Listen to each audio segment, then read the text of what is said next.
Hello students, welcome to दक्षिणा e classroom. मैं Dinesh Godara. Today we will discuss FSC 25 paper 2। ठीक है, शुरू करते हैं अपन क्वेश्चन नंबर 1। देखो अपने पास क्वेश्चन नंबर 1 क्या है। We have given a complex number alpha which satisfied है ना pth रूट ऑफ यूनिटी। ठीक है, तो मतलब अल्फा की power p is equal to क्या होना चाहिए अपने पास 1। ठीक है, या अपन बोल सकते हैं कि z की power p is equal to 1 का एक रूट है alpha which is not equal to 1। 1 के अलावा कोई भी रूट हो सकता है ना। अल्फा किस टाइप का, e to the power iota 2k pi by p, इस टाइप का है ये अल्फा। कोई भी हो सकता है, कोई भी k वैल्यू के लिए। अब अपने को बोल रहा है कि अल्फा की पावर r1 प्लस अल्फा की पावर r2 टिल अल्फा की पावर rp इक्वल टू होना चाहिए 0। अब ये जो समेशन है ये 0 कब होगा।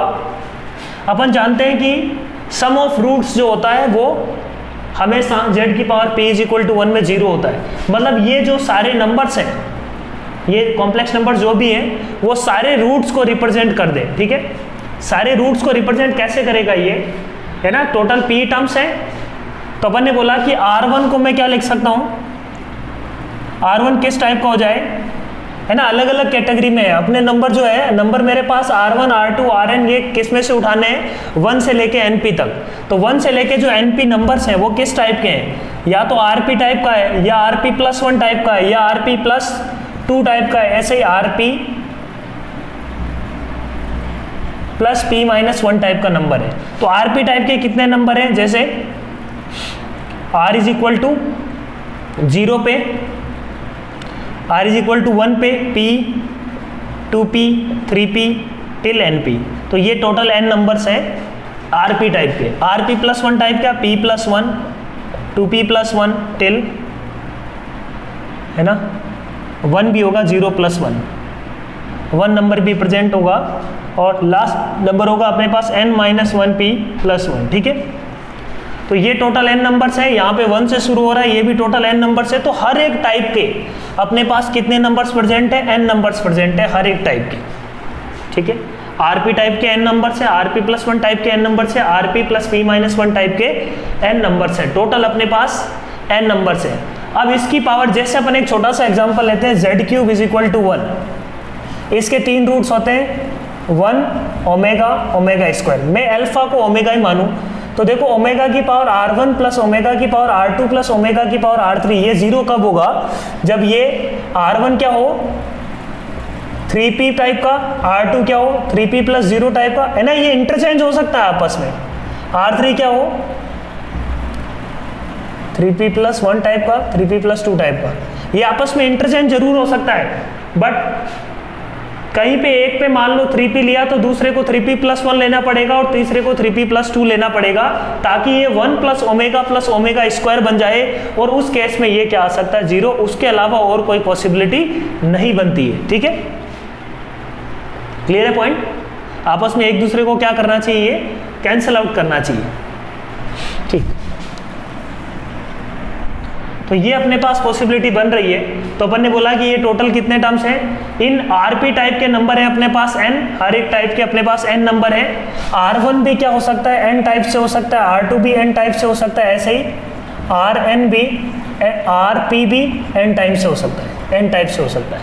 और ये सारे के सारे आपस में क्या है, इंटरचेंज हो सकते हैं। तो अपन ने बोला कि r1 r2 r3 अपने पास ऐसी इस तरीके से p प्लेसेस है, हर एक प्लेस। जैसे r1 को मैंने n तरीके से भर दिया, तो अब ये, ठीक है ना, यहाँ पे अपने पास कितने तरीके हैं, r1 को इस कैटेगरी से भरने के लिए n तरीके हैं। तो मैं इस तरीके से बोल रहा हूँ कि r1 r2 rp हर एक को आप n तरीके से भर सकते हो, और ये आपस में इंटरचेंज भी कर सकते हैं। कोई भी एक कॉम्बिनेशन मान लो उठाया मैंने, जैसे मैंने उठा लिया 1 2 3 4 5 6 टिल p, ये कॉम्बिनेशन उठाया, तो ये आपस में अब इंटरचेंज कर सकते हैं, है ना। 2 की जगह 1 आ सकता है, 1 की जगह 2 जा सकता है, तब भी कोई दिक्कत नहीं है। ठीक है, तो टोटल अपने पास कितने केसेस होंगे, n की पावर, है ना, n इंटू n की power p into p factorial आपस में इंटरचेंज हो सकते हैं।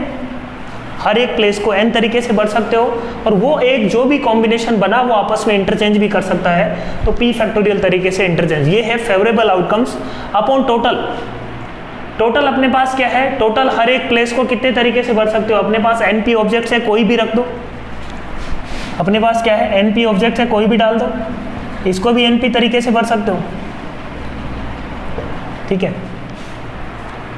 ये जो n वेज है, ये जो n वेज है, ये दोनों डिफरेंट है ना। ये मान लो R1 टाइप का है, इस टाइप का है, तो दूसरा इस टाइप का है, इसलिए अपन को p फैक्टोरियल करना पड़ा। यहाँ पे तो क्या है, ये सारे तरीके आ गए, तो np np np कितनी बार आ रहा है अपने पास, p times.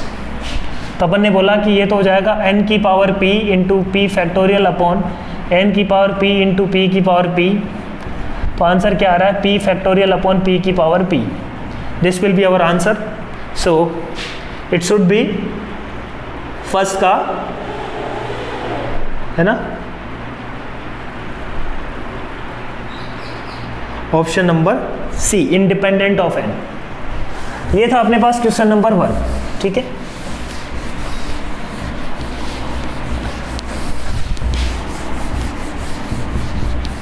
Question number 2, next देखो, प्रॉब्लम नंबर 2 में क्या बोल रहे हैं अपन, A vector A has component 1 and 2 while vector B has component 2 and 1 with respect to a rectangular Cartesian system, ठीक है। रोटेशन पे क्वेश्चन है, एक वेक्टर है जिसके कोऑर्डिनेट है अपने पास 1, 2, दूसरा वेक्टर है जिसके कोऑर्डिनेट है अपने पास,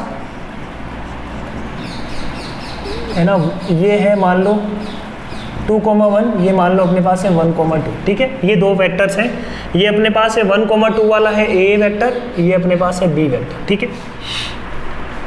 this system is rotated through a certain angle about the origin in the counter clockwise sense if with respect to new system a has absolute value of components 0 and √5, ठीक है। a के जो components हैं, अब जो नया system आया, अपन ने क्या बोला, नया जो सिस्टम आया मैंने इसको रोटेट किया काउंटर क्लॉकवाइज डायरेक्शन में। काउंटर क्लॉकवाइज डायरेक्शन में किसको, सिस्टम को रोटेट करते हो आप काउंटर क्लॉकवाइज डायरेक्शन में, है ना। इस सिस्टम को अपन ने काउंटर क्लॉकवाइज डायरेक्शन में रोटेट कर दिया।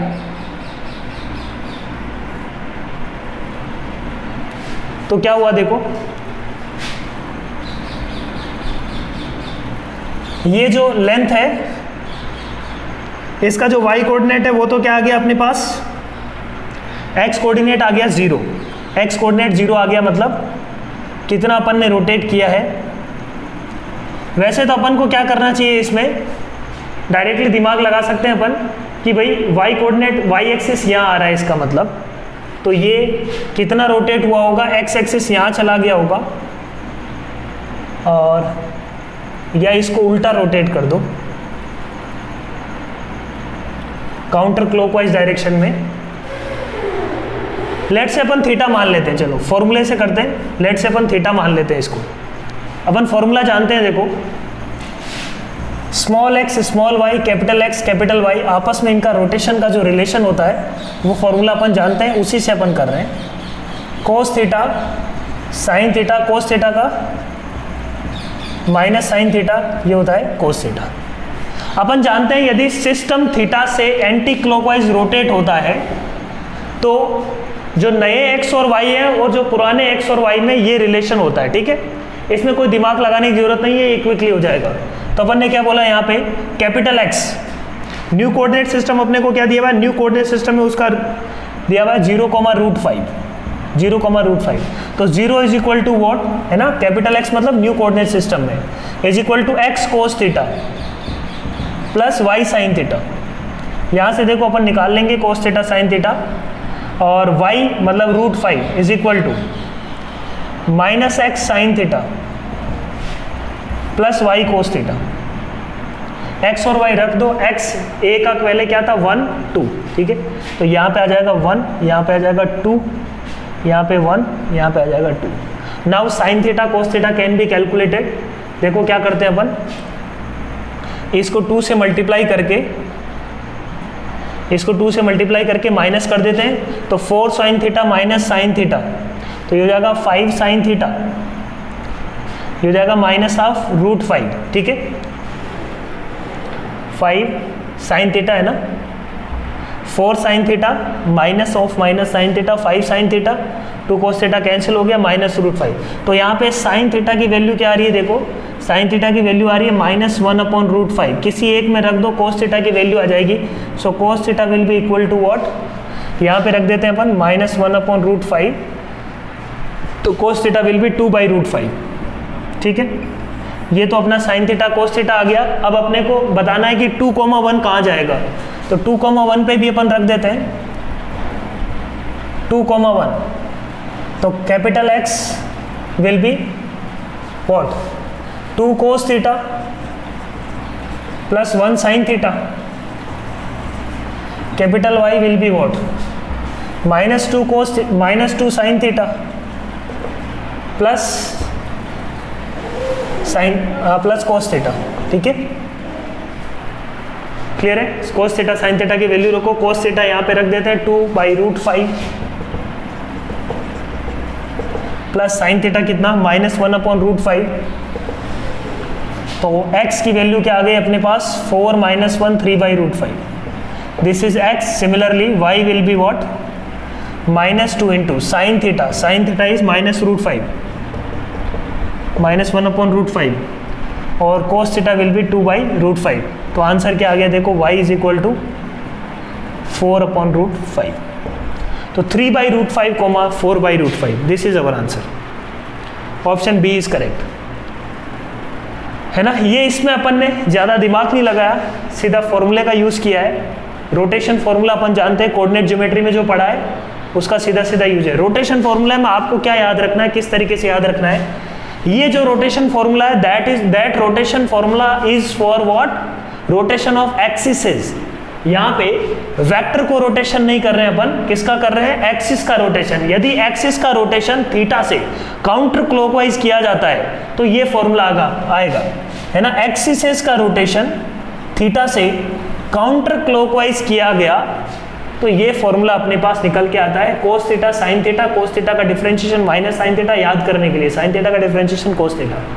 ये स्मॉल x स्मॉल y अपन ने याद भी इस तरीके से कराया क्लास में कि ये लाइट है, ये लाइट है, ये हैवी है, हैवी नीचे आएंगे, लाइट ऊपर आएंगे, ठीक है, ठीक है, याद रखने के लिए। बाकी इसको विदाउट फॉर्मूला भी अपन कर सकते थे, but this is also easy.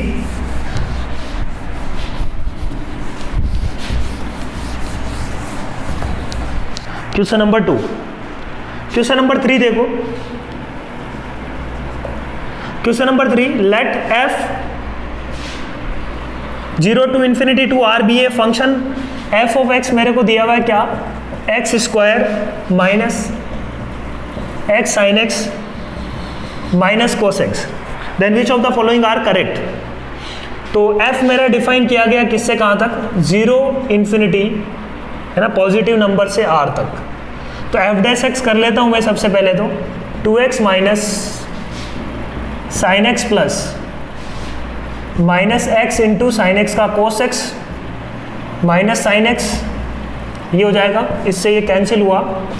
F dash x, x common आया, 2 माइनस कोस एक्स। सो अपन देख सकते हैं कि 0 से इन्फिनिटी में ये पॉजिटिव होगा और ये तो हमेशा पॉजिटिव है, तो F dash X is what, greater than 0 for all X belongs to 0 to infinity. F dash X positive है, इसका मतलब क्या है, फंक्शन 1 1 है, no doubt, A option is correct, function is 1 1। F of x is equal to 0 has solutions. अब इसका देखते हैं अपन ऑन टू का भी अपन चेक करेंगे कि सारा आर अचीव कर रहा है कि नहीं।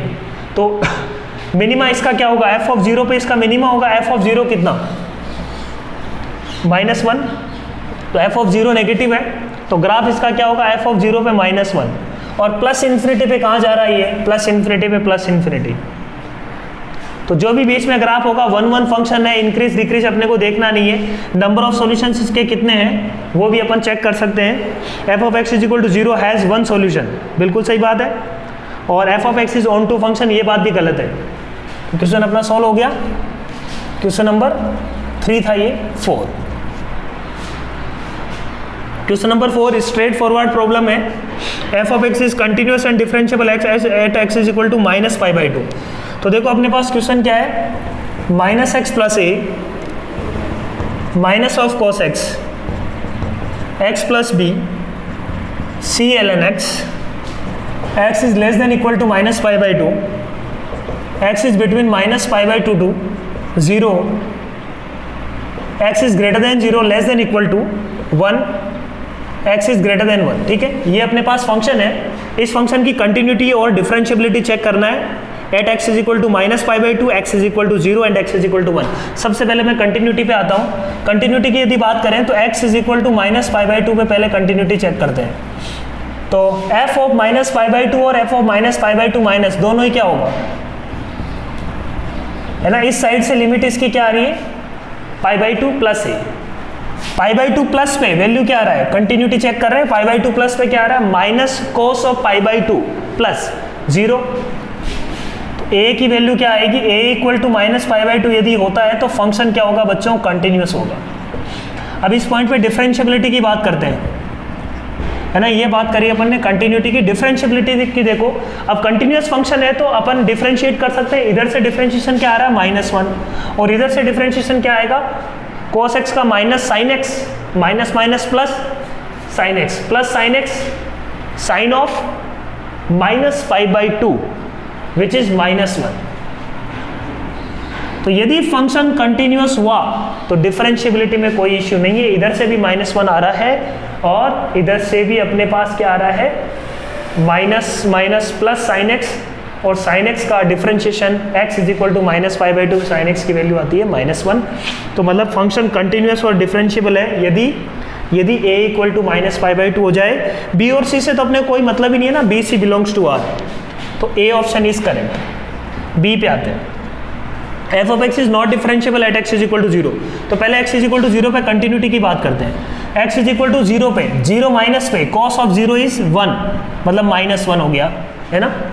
जीरो माइनस पे वैल्यू और एफ ऑफ जीरो पे वैल्यू सेम है। जीरो प्लस की बात करते हैं तो जीरो प्लस पे है बी, तो बी इक्वल टू यदि माइनस वन हो जाए तो फंक्शन क्या होगा, डिफरेंशिएबल होगा, सॉरी कंटिन्यूअस होगा। अब डिफरेंशिएबिलिटी की बात करते हैं, X is equal to zero पे। डिफरेंशिएबिलिटी के लिए इधर डिफरेंशिएशन क्या हो जाएगा, इधर डिफरेंशिएशन है अपने पास साइन एक्स, तो साइन ऑफ जीरो क्या होगा, जीरो। तो एक तरफ से डिफरेंशिएशन क्या आ रहा है, जीरो, जीरो पे।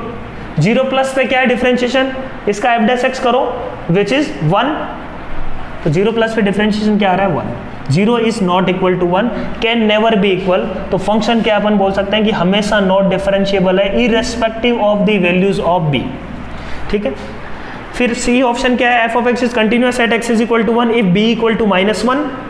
सही बात है, कंटिन्यूअस होगा हमेशा, a c belongs to R, तो सी is option is also correct. D option की बात करते हैं अपन, x is equal to one पे, सिमिलरली वन पे क्या होगा, वन प्लस बी, एक साइड से वन प्लस पे वैल्यू क्या है, c l n of one plus zero, तो b इक्वल टू क्या आ रहा है, माइनस वन, है ना। तो यहाँ पे b इक्वल टू यदि माइनस वन रहेगा तो फंक्शन कंटिन्यूअस है किस पे, इस पे x is equal to one पे कंटिन्यूअस है। डिफरेंशियबिलिटी की बात कर रहे हैं क्योंकि x is equal to one पे डिफरेंशियबिलिटी, इसका डिफरेंशिएशन इधर से क्या आएगा, इधर से आएगा वन, है ना। F dash of one minus आएगा अपने पास वन, और F dash of one plus क्या आएगा, वो आएगा सी बाई एक्स, वो क्या आएगा, c by x. X is equal to one पे यदि बात करेंगे तो सी बाई वन, तो सी इज इक्वल टू क्या आ रहा है, वन, तो सी is equal to one and B equal to minus one, और ए बिलोंग्स टू आर के लिए फंक्शन क्या होगा, continuous and differentiable at x is equal to one. तो यही दिया हुआ है, b equal to minus one and c is equal to one पे फंक्शन क्या है, कंटिन्यूअस एंड डिफरेंशिएबल। ये था क्वेश्चन नंबर 4। नेक्स्ट आते हैं अपन क्वेश्चन नंबर 5 पे। क्वेश्चन नंबर 5 बच्चों क्या है, डेफिनेट इंटीग्रेशन का है, और एक अच्छा सवाल है ये डेफिनेट इंटीग्रेशन का। ठीक है, सॉल्व करते हैं। क्वेश्चन नंबर 5, इंटीग्रेशन किसका, I1 1 to e 1 plus x x plus ln x की पावर 100 इंटू dx। I2 मेरे पास है sign inverse 1 by 2 pi by 2 1 plus E sine x plus ln of sine X की power 101 into D x, ठीक है, cos x D x. अब देखो I2 और I1 को आपस में कनेक्ट करना है, या अपन बोल सकते हैं कि अपने को निकालना है I1 does something, I2 is equal to something, ठीक है। तो I1 और I2 को आपस में कनेक्ट करते हैं, पहले कनेक्ट करने की कोशिश करते हैं कि कैसे होगा। तो यहाँ पे अपन को ये समझ में आ रहा है कि इसको लिख सकते हैं ln of E sine x. E sine x को t लेते हैं, यदि अपन ई साइन एक्स को t लेते हैं तो देखो साइन एक्स, यहाँ पे ये लिमिट किस में चेंज हो जाएगी, साइन इनवर्स 1 बाई ई, अपने पास क्या है साइन इनवर्स 1 बाई ई क्या है, ई साइन एक्स को मैंने t लिया है, तो यहाँ पे x is equal to sine inverse 1 by E रखेंगे तो e इंटू 1 बाई ई, 1 को कन्वर्ट हो जाएगा, लिमिट आ जाएगी 1, पाई बाई 2 रखते हैं तो साइन पाई बाई 2 1, तो t इज इक्वल टू क्या आ जाएगा e, तो दोनों लिमिट अपनी एडजस्ट हो रही है, तो e साइन एक्स को t रखने से अपना काम बन रहा है। तो ये हो जाएगा अपने पास e into cos X D X is equal to D T, तो कॉस एक्स डी एक्स की जगह आ जाएगा डी टी बाई ई। तो देखो ये लिमिट क्या आ जाएगी, इसकी लिमिट आ जाएगी अपने पास 1 to E, E sine X की जगह टी प्लस इसको लिख दिया ln ऑफ ई, तो ln of E plus ln of sine x हो जाएगा ln ई साइन एक्स को अपन ने रख दिया t, तो ये हो जाएगा ln ऑफ t की पावर 101 cos x dx बन जाएगा dt बाई ई। अब अपने को चीज़ें सॉल्व की जा सकती है, ये अपने को समझ में आ रहा है। यहाँ पे 1 प्लस एक्स है, x प्लस ln x है 100। अब इसका क्या करें अपन, ठीक है, अब अपने को क्या करना चाहिए, t प्लस ln t है, इसको अपन को क्या लाना है, बेसिकली किसी एक को इंटीग्रेट करके दूसरे की फॉर्म में निकालना है अपने को। ये अपने पास है I2, ठीक है, तो बाई पार्ट्स लगाना चाहिए अपने को। तो बाई पार्ट्स के लिए t प्लस ln t की पावर 101 है, इसको अपन यदि, अब देखो इसको इंटीग्रेट करने के लिए मेरे को क्या चाहिए, इसका डिफरेंशिएशन चाहिए। एक बार इसका डिफरेंशिएशन करते हैं, वो क्या होगा 1 plus 1 by x, 1 plus 1 by x, ठीक है, which is what x plus 1 by x, ठीक है। अब मेरे पास 1 प्लस एक्स तो है, तो मैंने क्या किया, इसको x से मल्टीप्लाई और डिवाइड कर लिया। इसको t लेके इस पूरे को सेकंड फंक्शन मानते हुए अपन इंटीग्रेट कर देते हैं, ठीक है। ये क्या बन जाएगा 1 प्लस एक्स बाई एक्स, ये इसको t लेंगे तो इसका इंटीग्रेशन हो जाएगा और इसका क्या हो जाएगा डिफरेंशिएशन, चीज़ें कन्वर्ट हो गई, समझ में आ रही बात। तो I1 को उठाया मैंने, I1 is equal to what, by parts लगा रहा हूँ इस पर, t की पावर 100, तो dt इंटीग्रेट क्या हो जाएगा, देखो ये फंक्शन एज इट इज, इस फंक्शन का इंटीग्रेशन हो जाएगा x plus ln of x की power 101 divided by 101 from 1 to e minus, है ना, माइनस इंटीग्रेशन ऑफ, अब x का डिफरेंशिएशन यही हो गया, इसका इंटीग्रेशन हो जाएगा x plus ln of x by, है ना, x रखो t रखो कोई फर्क नहीं पड़ेगा उससे, तो है ना, यहाँ पे x और ln x है तो कोई डमी वेरिएबल है, x प्लस ln x की power 101 upon 101 into D x. समझ में आ रही है बात। I1 इसको सिंप्लीफाई कर लेंगे, यहाँ पे ये I2 आ गया, ये रिलेशन आप देखोगे तो वही रिलेशन आ जाएगा जो अपन को चाहिए। तो सॉल्व करते हैं, I1 इज इक्वल टू, इसको सॉल्व किया तो पहले e रखते हैं, तो e पे क्या आएगा value, e into e plus ln e, e plus ln e, e plus 1, तो हो जाएगा 1 प्लस e की पावर 101 अपॉन 101 माइनस, फिर 1 रखते हैं पे क्या आ जाएगा, ये 1 प्लस ln 10, तो 1 की पावर 101, तो 1 अपॉन 101, ठीक है, माइनस ये क्या है, ये अपने पास है e इंटू I2, ये अपने पास क्या है e इंटू I2, ठीक है, इसको e को इधर ले आए तो इस पूरे को क्या लिख सकते हैं, e इंटू I2 अपॉन 101, है है ना, ई इंटू आई टू अपॉन 101 रख दो। तो I1 इज इक्वल टू देखो क्या आ रहा है अपने पास, ई इंटू 1 प्लस ई की power 101 minus 1 upon 101 minus E upon E I two upon 101। तो देखो क्या आ रहा है, I1 plus E I1 upon 101 is equal to E into 1 plus E की पावर 101 माइनस 1 अपॉन 101। अब देखो क्वेश्चन से कंपेयर कर लो, क्या दिया हुआ है, माइनस के, ये पूछा है अपन से। तो k इज इक्वल टू क्या what, k is equal to 1, this is our answer, k is equal to 1। So अपन को पूछ रहा है कि k इज ग्रेटर देन और equal to what, a and b, a and b options are correct. तो अपन इसको टफ प्रॉब्लम नहीं बोलेंगे, इजी क्वेश्चन है। यदि अपन ने डेफिनेट इंटीग्रेशन में ऐसे कुछ प्रॉब्लम्स किए हैं पाई पार्ट से रिलेटेड, तो ये काफ़ी आसान प्रॉब्लम है अपने पास। थोड़ा सा इसमें दिमाग लगाना था, मैनिपुलेशंस है। क्वेश्चन नंबर 5 हो गया। Question number 6, question number 6 comprehension है अपने पास, बहुत ही अच्छा प्रॉब्लम है क्वेश्चन नंबर 6। अपन बोलेंगे कि इस पूरे जो भी अपने पास पेपर है उसका सबसे अच्छा प्रॉब्लम है। तो काफ़ी अच्छा क्वेश्चन पूछा गया है, इसको अपन अलग से डिस्कस करते हैं। क्वेश्चन नंबर 6 क्या बोल रहा है, the centres of two circle C1 and C2 of radii 4 and 9। तो अपने को क्या दिया हुआ है, 2 सर्किल दिए हुए है ना, सर्किल नंबर 1, सर्किल नंबर 2। एक की रेडियस दी हुई है 4, एक की रेडियस दी हुई है 9, ठीक है। एक लाइन है जो इस पे टेंजेंट है, एक तीसरा सर्किल जो दोनों पे टेंजेंट है। तो वो अपने को बताना कि वो टेंजेंट वाला जो सर्किल है वो कैसे कैसे हो सकता है, या कैसे कितने सर्किल्स पॉसिबल है। तो ये अपने को डिस्टेंस दी हुई है दोनों के बीच में, कितनी, 15। ये डिस्टेंस मेरे को पता है 15, ठीक है, ठीक है ना। और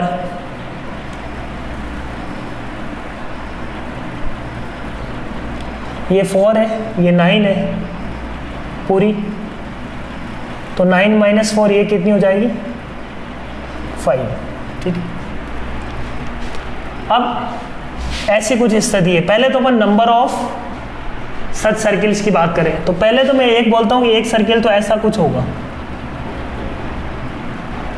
जो दोनों को टच करता है और इस लाइन को भी टच करता है। फर्स्ट सर्किल इस टाइप का होगा, है ना, टाइप 1। सेकंड अपना सर्किल कैसा हो सकता है, जो अपने को क्या निकालना है, a circle which touches L1 and 2 circles, अपने को बताना है कैसे कैसे हो सकते हैं। अब एक अपन बोल रहे हैं क्या,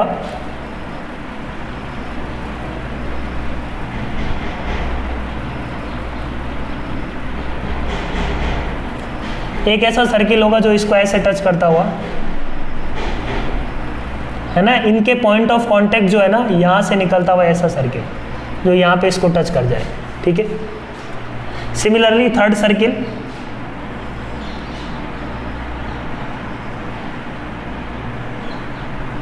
एक ऐसा सर्किल होगा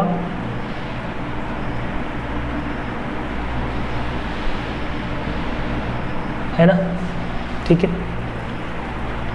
जो पॉइंट ऑफ कांटेक्ट को टच कर दे और इसको टच कर दे, ठीक है। सही है बात, ठीक। और कोई सर्किल पॉसिबल है क्या यहाँ पे,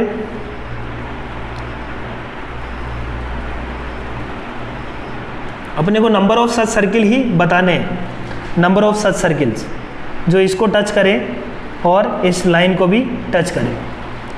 अब देखो एक सर्किल मेरे दिमाग में और आ रहा है कि जो ऐसा कुछ हो, ऐसे कुछ इसको टच करता हुआ ऐसे, ठीक है। तो वो सर्किल अपन देख लेते हैं, एक सर्किल जरूर होगा, है ना, ऐसा सर्किल होगा,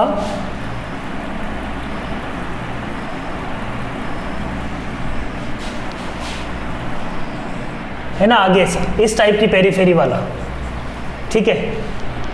तो ऐसे कितने अपने पास सर्किल मिले, टोटल 4 सर्किल्स मिले, है ना। टोटल कितने सर्किल पॉसिबल है यहाँ पे, टोटल अपने पास 4 सर्किल पॉसिबल है, 1 2 3 है ना, 3 में ये हटा दो इस टाइप का, एंड 4th वो वाला, ठीक है।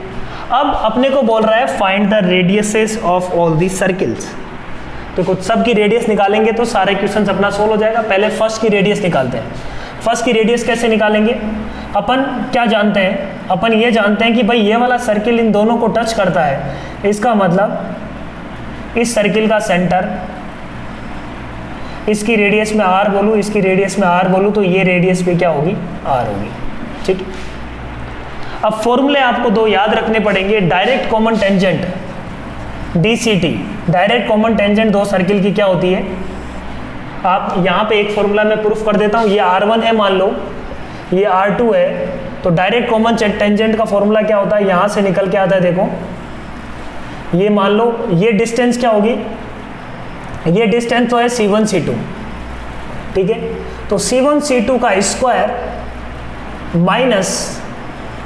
माइनस ये distance which is R1 minus R2, तो फॉर्मूला होता है डायरेक्ट कॉमन टेंजेंट का C1 C2 का square minus R1 minus R2 का होल स्क्वायर। ये डायरेक्ट कॉमन टेंजेंट का फॉर्मूला होता है, ठीक है। तो ये फॉर्मूला अपन सब जगह यूज करने वाले हैं, ठीक है। अब यहाँ पे देखो, सबसे पहले अपन फर्स्ट सर्किल की बात करते हैं। सारी कैलकुलेशन अपन यहीं पे करेंगे इसके नीचे। So for first circles, circle number 1 radius निकालते हैं। तो मैं क्या बोलता हूं, डायरेक्ट कॉमन टेंजेंट का सम इस सर्किल से this plus this is equal to total this, कर सकते हैं अपन। तो ये पॉइंट अपन मान लेते हैं, लेट से ये पॉइंट है A, ये पॉइंट है B। तो जो AB लेंथ है वो क्या है? इन दोनों का कॉम्बिनेशन है। तो टोटल AB को अपन बोल सकते हैं कि ये C मान लेते हैं। तो AB इज इक्वल टू क्या होगा? AC plus CB। AB is what? AB is direct common tangent. C1 C2 कितना दिया हुआ अपने को? C1 C2 दिया हुआ है 15, गिवन है अपने को। C1 C2 इज 15 का स्क्वायर, C1 C2 15 का square minus R1 minus R2, 9 minus 4 5 25 is equal to AC। ये भी डायरेक्ट कॉमन टेंजेंट है किसकी? इन दोनों सर्किल की। तो इन दोनों सर्किल के सेंटर के बीच की डिस्टेंस क्या है? सेंटर के डिस्टेंस की बीच की डिस्टेंस अपने पास क्या है इन दोनों की? 4 प्लस R, ठीक है, 4 प्लस R। तो सेंटर के बीच की distance C1 C2, 4 plus R का स्क्वायर माइनस दोनों से के सेंटर के बीच की डिस्टेंस 4 प्लस R हो गई, और R1 माइनस R2 की बात करेंगे तो 4 माइनस R, तो ये 4 माइनस R का square plus under root of. ऐसे ही सिमिलरली इन दोनों सर्किल की बात करेंगे तो हो जाएगा 9 प्लस R का स्क्वायर माइनस 9 माइनस R का स्क्वायर। सिंप्लीफाई करते हैं दोनों को, ये हो जाएगा 225 माइनस 25 या 15 माइनस 5 10, 15 प्लस 5 20। तो अपने पास एक तरीके से आ जाएगा 10 रूट 2 इज इक्वल टू, इसको सॉल्व करेंगे तो ये क्या है? A square plus B square cancel, 2ab plus 2ab 4ab, तो 4 into R, 4ab plus under root of, यहाँ पे भी 4ab, तो 4 इंटू 9 इंटू R, ठीक है। तो 10 root 2 is equal to under root of 16 which is 4 root R plus 36 का under root 6 root R which is 10, 10 से 10 cancel, 10 root 2 is equal to 10 root R, तो यहाँ से R इज इक्वल टू क्या आ गया? 2। तो फर्स्ट वाले की रेडियस क्या आ रही है अपने पास? फर्स्ट वाले की रेडियस आ रही है 2। क्लियर है point? First question done. First वाले की रेडियस, फॉर्मूला यही है सब जगह मैं यही फॉर्मूला लगाऊंगा क्योंकि अपने को डायरेक्ट कॉमन टेंजेंट की बात करनी है। फिर सेकंड पे आता हूँ। सेकंड पे देखो, सेंटर मान लेते हैं यहीं कहीं,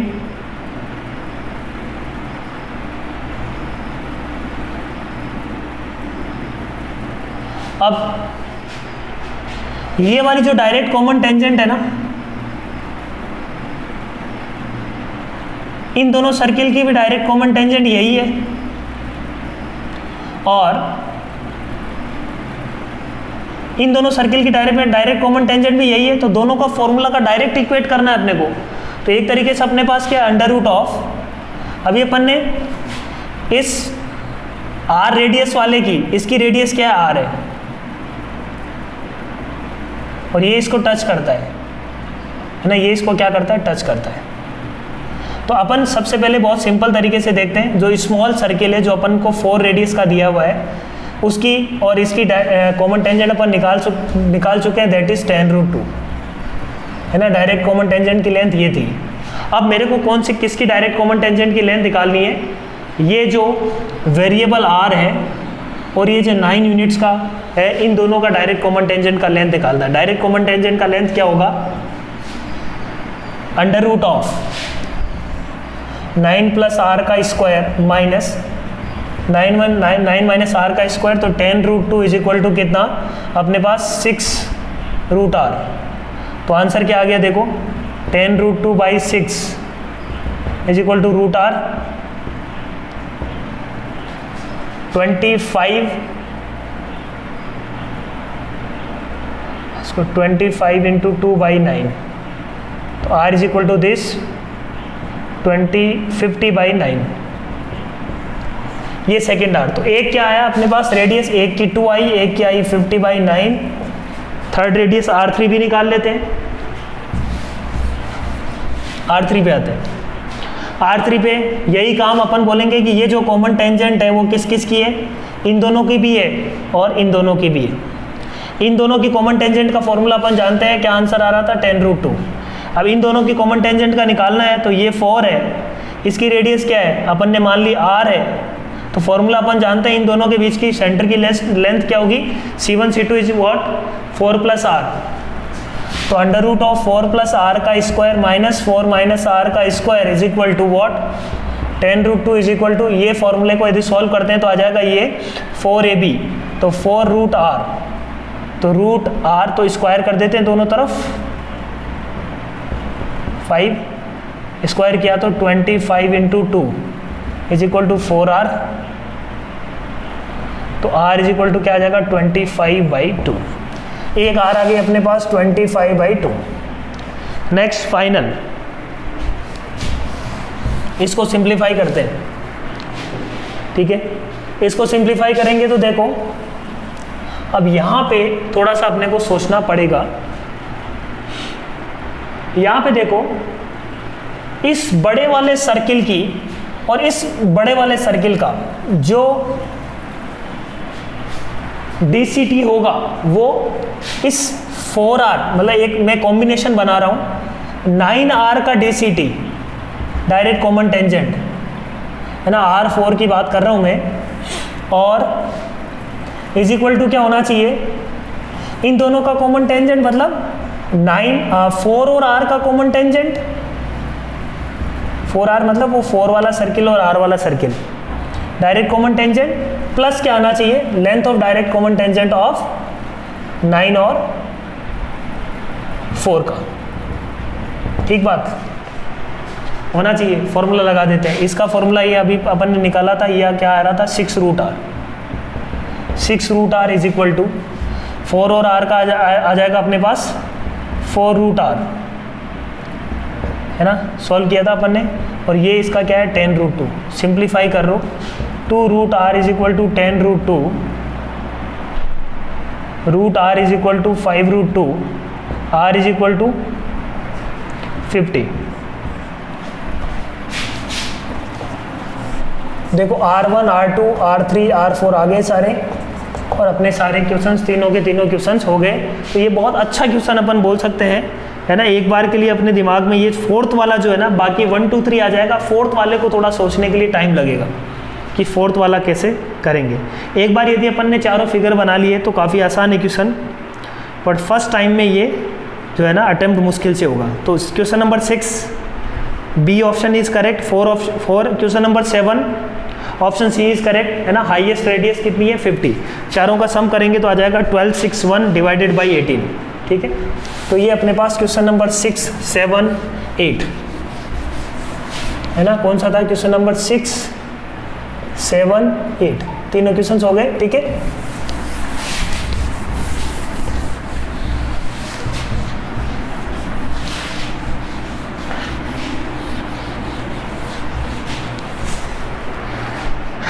तो अच्छा क्वेश्चन था। नेक्स्ट पे आते हैं question number 9।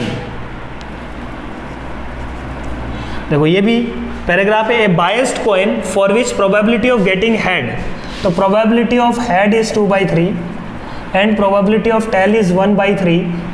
Now is tossed till the difference of number of head and tail is 2, है ना। Number of head minus number of tail का जो मोड है वो 2 हो जाए तब ये अपना गेम रुक जाएगा। मतलब कब जीतेगा कोई बंदा, जब हेड 2 बार ज़्यादा है टेल से, ठीक।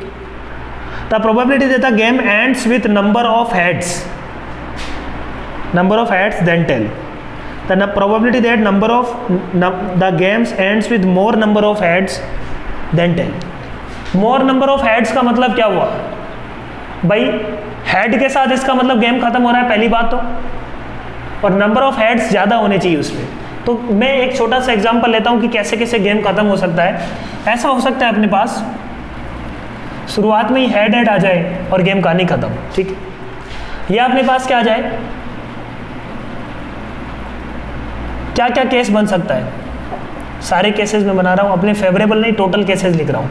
टेल टेल गेम खत्म, या क्या आ जाए head tail tail head. Initially ये 4 केसेस हैं, हेड हेड पे यहीं पे गेम खत्म, टेल टेल पे यहीं पे गेम खत्म, ठीक है।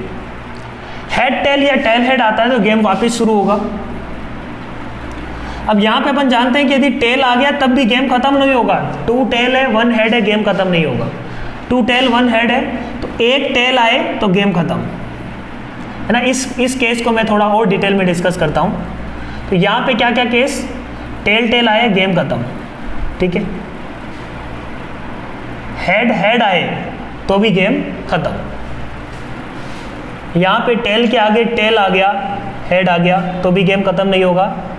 हेड आ गया टेल आ गया तो भी गेम खत्म नहीं होगा, ठीक है। एक बात अच्छे से समझ पा रहे हैं यहाँ पे अपन, है ना। गेम कभी इवन ट्रायल ओड ट्रायल पे खत्म हो सकता है क्या? गेम कभी ओड ट्रायल पे खत्म हो सकता है क्या? Number of heads minus number of tail is equal to 2 है, तो क्या ओड नंबर ऑफ ट्रायल पे गेम खत्म हो सकता है क्या?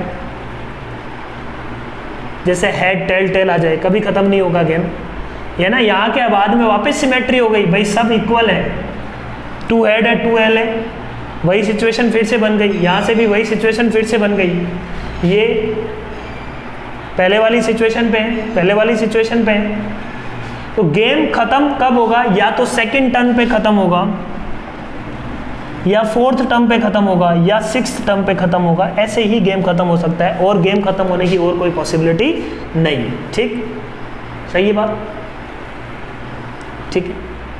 अब जब भी खत्म होगा 2 कंसेक्यूटिव हेड हेड आ रहा होगा तभी वो गेम खत्म हो रहा होगा। और कोई पॉसिबिलिटी यहाँ पे बन सकती है क्या? बोलो। जैसे मान लो हेड टेल आया, हेड हेड आया तो यही खत्म, हेड टेल आया तो यहाँ पे पॉसिबिलिटी। अब मैं एक और बात कर देता हूँ टेल हेड की। तो देखो टेल हेड, कोई बोलेगा कि सर टेल हेड हेड आने पे गेम खत्म हो सकता है क्या? बिल्कुल नहीं, कभी नहीं खत्म होगा। Number of heads number of tails, एक और हेड आना चाहिए तभी गेम खत्म होगा। तो टेल हेड के केस में क्या क्या हो सकता है? टेल हेड के केस में हो सकता है हेड हेड आके गेम खत्म, टेल टेल आके गेम खत्म, या फिर हेड टेल आएगा या फिर टेल हेड आएगा तो फिर से स्टोरी चालू, ठीक है। यहाँ पे गेम खत्म, यहाँ पे गेम खत्म, फिर से स्टोरी कंटिन्यूस, और सिमेट्री है आगे वही यही चीज़ फिर से आएगी। तो ऐसा कुछ गेम चल रहा है। अब अपन आते हैं, अपन क्वेश्चन कैसे सॉल्व करेंगे। तो मैं बोलता हूँ फंक्शन, इस तरीके से अपन सोचते हैं कि फंक्शन मान लो अपना है कि सेकंड टर्म पे ही गेम खत्म हो गया। फिर अपन बोलेंगे कि अच्छा 4th टर्म पे गेम खत्म हो रहा है, हो सकता है कि 6th टर्म पे गेम खत्म हो। ऐसे सेकंड टर्म पे गेम खत्म हो, इस बात की probability, the probability that game ends with more number of heads than tails. More number of heads with tails, game क्या हो? मोर नंबर ऑफ हेड्स के साथ खत्म हो। टोटल प्रोबेबिलिटी तो 1 है, कभी ना कभी तो गेम खत्म होगा, चलता चला जाएगा चलता चला जाएगा। टोटल प्रोबेबिलिटी तो क्या है इसकी? 1 है। तो अपन ने बोला कि probability of game ends with head क्या होगा? सेकंड टर्म पे हेड हेड आ जाए, मतलब अपन जीतने के लिए दो कंटिन्यूस हेड की प्रोबेबिलिटी एक साथ ही ले लेता हूँ मैं, 2/3 इंटू 2/3, तो सेकंड टर्म पे खत्म हो जाएगा 2/3 इंटू 2/3 प्लस फोर्थ टर्म पे खत्म होने के लिए क्या क्या हो सकता है, इस चीज को देखो। फोर्थ टर्म पे खत्म होने के लिए ये केस या फिर ये केस, ठीक है। तो क्या होगा इस केस में, 2 इंटू है ना, 2 into tail head head tail head head. इसके आगे अब सिमेट्रिक होगा, इसके आगे अब कोई दिक्कत नहीं है, इसके आगे अब कोई प्रॉब्लम अपने को नहीं है। हेड टेल के साथ और टेल हेड के साथ। तो यहाँ पे देखो केस क्या बनेगा, हेड टेल मतलब 1/3 2/3 इंटू 1/3 मतलब 2/9 इंटू, अब गेम जीत जाए हेड वाला तो उसकी प्रोबेबिलिटी क्या होगी 4/9, 2 टाइम्स ये आएगा। सिक्स्थ पे खत्म कैसे होगा, मैं बोलूँगा सिक्स्थ पे कैसे खत्म होगा। सिक्स्थ पे खत्म होने के लिए फर्स्ट टर्म पे हेड टेल टेल हेड कुछ भी आ जाए कोई फर्क नहीं पड़ता, सेकंड पे भी हेड टेल टेल हेड कुछ भी आ जाए, हेड टेल टेल हेड कुछ भी आ जाए। तो एक तरीके से अपन ऐसा बोल सकते हैं कि यहाँ पे दो ऑब्जेक्ट रखने हैं, या तो हेड टेल या टेल हेड। यहाँ पे भी दो ऑब्जेक्ट रखते हैं, हेड टेल या टेल हेड, और लास्ट में तो अपने पास कोई चॉइस नहीं है, हेड हेड ही आएगा। इस बात को समझो, यहाँ पे हेड टेल या टेल हेड आने का मतलब दो तरीके इंटू, दो तरीके से हो सकता है, दो तरीके इंटू 2/9 टेल हेड या हेड टेल। इस केस को भी इस सेकंड और थर्ड और फोर्थ टर्म पे टेल हेड या हेड टेल आने की प्रोबेबिलिटी क्या होगी 2 इंटू 2/9, ठीक है। और लास्ट में हेड हेड आने की प्रोबेबिलिटी बच्चों हो जाएगी 4/9। बात समझ में आ रही है अच्छे से। ये क्या किया है अपन ने, ये क्लियर होगा आपको, हेड टेल या टेल हेड। तो देखो यह क्या आ जाएगा 2 की पावर 2 इंटू 2/9 है ना। इसको इस तरीके से रखो, first term tail head head tail into 2 into 2/9 tail head tail into 4/9। ये प्रोबेबिलिटी चलती चली जाएगी टिल इंफिनिटी। सही बात, क्लियर है पॉइंट। अब बस ये देखो कोई जीपी टाइप का कुछ बन रहा होगा, अपन क्या करते हैं 4/9 ले लेते हैं कॉमन, 4/9 ले लिया कॉमन, अंदर क्या बचेगा 1 प्लस 2 इंटू 2/9, फिर क्या होगा 2 स्क्वायर इंटू 2/9 का स्क्वायर टिल इन्फिनिटी तक। तो 4/9 इंटू a/1 माइनस r, यही तो इसका कॉमन रेशियो है। तो 4/9 इसका कॉमन रेशियो 1/1 माइनस 4/9। तो answer will be what 4/9 into 9 minus 4 9/5, ठीक है। 9 से 9 कैंसिल, आंसर क्या आ गया 4/5। तो 4/5 यदि हेड हेड की प्रोबेबिलिटी है जीतने की, तो टेल टेल की प्रोबेबिलिटी क्या हो जाएगी ऑटोमेटिकली 1/5 है ना। या तो हेड जीतेगा या टेल जीतेगा, दोनों में से कोई जीतेगा, नहीं तो गेम कंटिन्यू रहेगा। तो ये 4/5 अपन याद रख लिए। नेक्स्ट प्रॉब्लम, इसका जो सेकंड पार्ट है उसको डिस्कस करते हैं। It is given that the game ends with a head, then the probability that it ends in minimum number of throw is.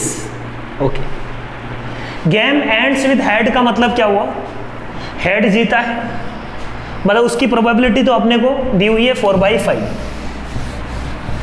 Minimum number of throw का मतलब क्या हुआ, पहले ही 2 टर्न पे हेड हेड आ गया, ठीक है। तो भाई एक तरीके से बेस थ्योरम का ये प्रॉब्लम है, अपन इसको इस तरीके से देखो, लास्ट में हेड हेड आ रहा है, तो इस बात की प्रोबेबिलिटी क्या है कि ये मिनिमम नंबर ऑफ थ्रो या इसके अलावा any other throw, any other possibility, ये दो ही तरीके हैं लास्ट में हेड हेड आने का। एनी अदर पॉसिबिलिटी में मतलब कुछ भी आएगा लास्ट में हेड हेड आएगा, ये भी नहीं है ना। अपना जो फर्स्ट वाला था उसके अलावा बाकी जो भी बचा, तो अपन को ये बोल रहा है कि मिनिमम नंबर ऑफ थ्रो से जीतने की उसकी प्रोबेबिलिटी क्या है। तो इसकी प्रोबेबिलिटी अपन निकाल चुके हैं, कितनी है इसकी, है 4/5। कहाँ से आ रहा है ये, यहाँ से आ रहा है, इस पाथ से आ रहा है, ठीक है। तो अपन देखते हैं कि फर्स्ट 2 पे हेड हेड आने की प्रोबेबिलिटी, फर्स्ट 2 पे हेड हेड आने की प्रोबेबिलिटी क्या होगी, 2/3 इंटू 2/3 विच इज़ 4/9, ठीक है। 2/3 इंटू 2/3, फर्स्ट 2 थ्रोज पे हेड आने की प्रोबेबिलिटी है 4/9 और वो जीत जाए उसकी प्रोबेबिलिटी क्या है, तो ये आने की प्रोबेबिलिटी है 4/9 और ये आने पे वो जीत जाए इसकी प्रोबेबिलिटी 1 है, ठीक है।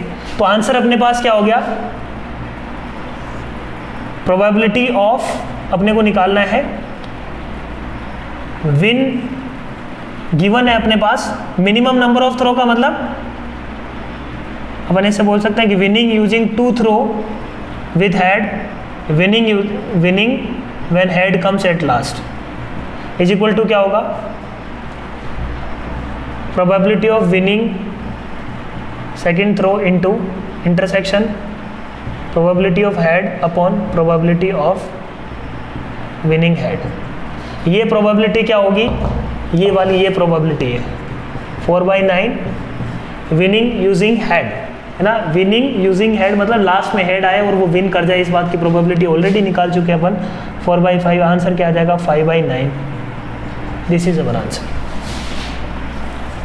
क्वेश्चन नंबर था ये 10।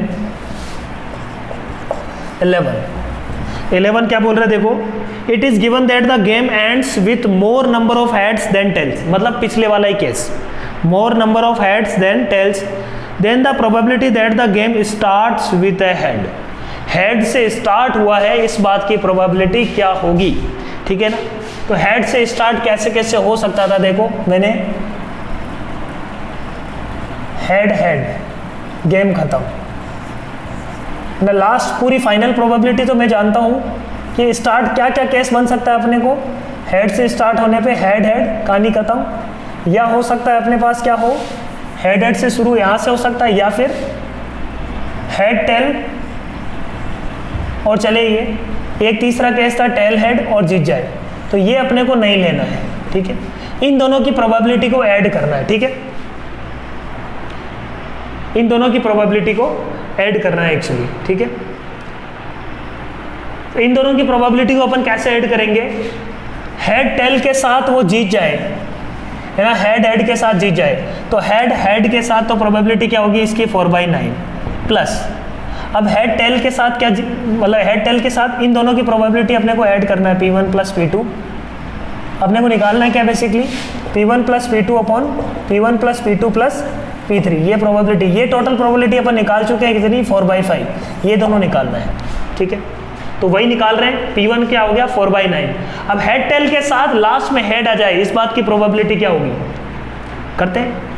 हेड टेल आया मतलब अपने पास हेड टेल आने की प्रोबेबिलिटी फर्स्ट पे क्या होगी, हेड टेल टेल हेड नहीं कर सकते इसमें क्योंकि हेड से स्टार्ट हो रहा है, इस बात की प्रोबेबिलिटी अपने को निकालनी है। तो क्या होगा यहाँ पे, हेड का हो जाएगा 2/3, टेल का हो जाएगा 1/3 मतलब 2/9। यहाँ से शुरुआत हो रही है इसकी, है ना, अभी गेम खत्म नहीं हुआ, अब हो सकता है कि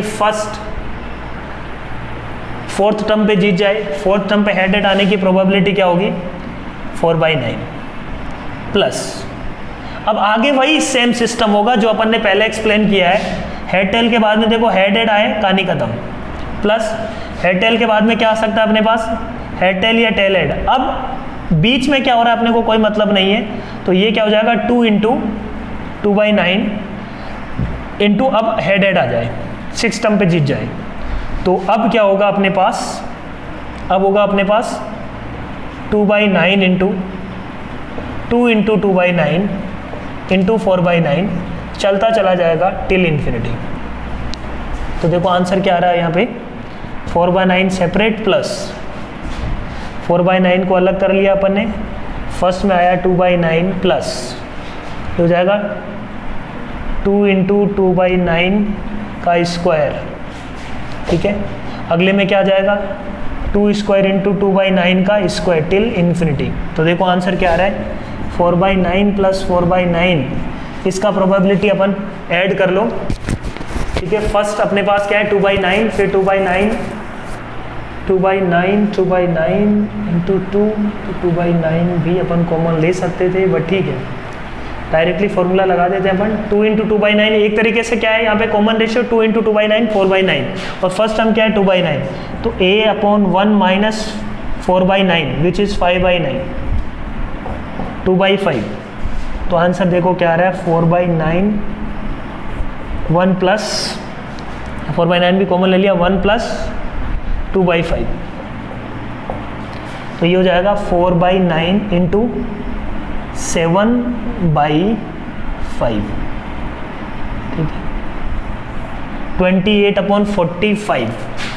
अब 28/45 ये आया है। अब प्रोबेबिलिटी निकालना है अपने को। तो देखो P1 प्लस P2 के मेरे पास क्या आ रहा है, upon P1 plus P2 plus P3, ये निकालना था।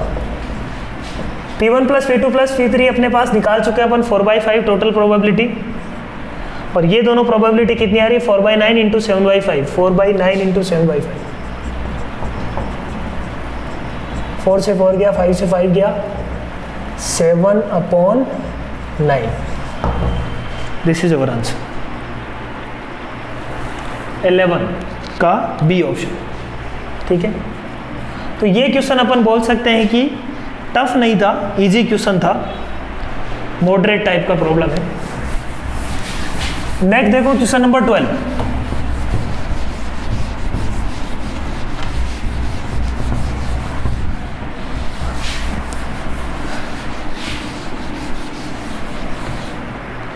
Question number 12,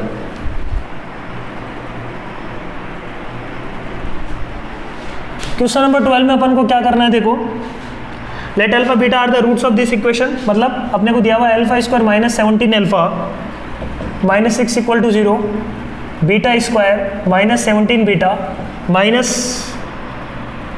6 equal to 0। ये बहुत कॉमन प्रॉब्लम है जेई का। ऐसे बहुत सारे क्वेश्चंस आपको जेई मेंस और जेई दोनों में देखने को मिलेंगे।